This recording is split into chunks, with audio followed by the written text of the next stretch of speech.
Well, let's discuss this further now with Ahmed Bayram, who joins us from Amman in Jordan. He's the Middle East spokesperson at the Norwegian Refugee Council.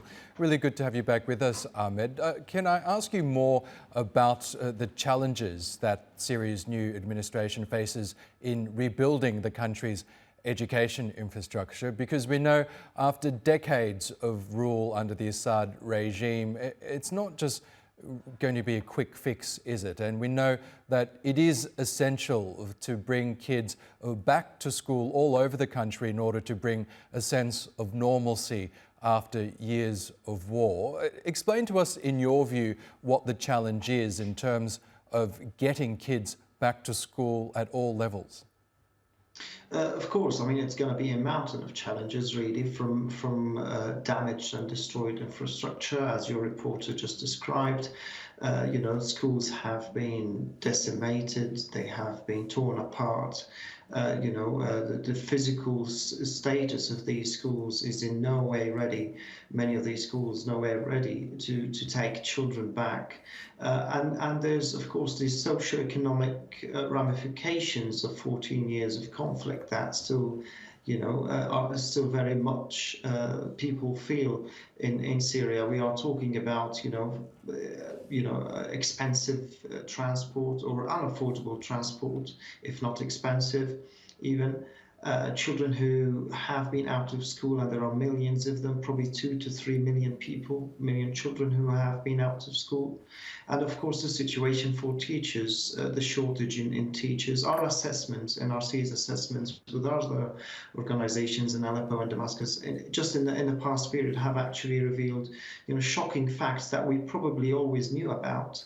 But, for the first time now, we are looking at the scale of this. In Damascus, for example, in just two areas, just two neighborhoods or two areas, there's been a third of schools there damaged or destroyed or have been rendered out of service. Of course, if you were to put a group of children now in a classroom, there's a chance there will be no chairs for them, there will be no desks for them, there will be no textbooks for them, there will be no teachers probably to come and teach, and there will be probably no heating for these children learning in the cold. So yes, of course, the task to bring the education system back to life is going to be huge.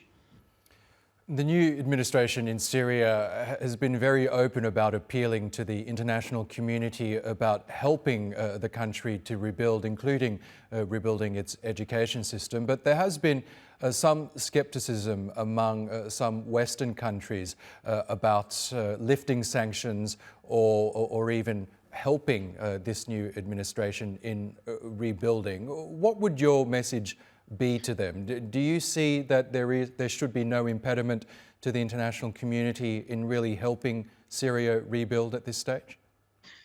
I think when it comes specifically to children's education, we have been saying this, by the way, ever since the conflict for years now. The education system has to be spared and has to be spared any political discussions. And, we have seen over the years some easing of the measures that have been taken by Western countries to allow, for example, rehabilitation, what we call rehabilitation of schools, which in effect means, turning a school that, can't take children into some space that is safe, that has doors, that has windows. These kind of measures have to happen. And of course, for teachers' salaries as well, easing, these transactions, of course, for teachers to be able to be paid.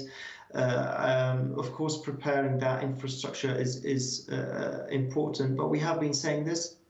And we actually have been on the ground helping the education system across Syria. I talk about, I can mention Idlib, where we are supporting schools, supporting children in emotional education, which is an integral part of, rehabilitating that child's mental health in Damascus and in Aleppo and in other areas in central Syria, where we have been repairing schools, and we work with donors. And of course, the message is, don't forget, I mean, these countries should not forget that they have, over the years, benefited from the minds and talents of these Syrian children who have grown up and become contributors.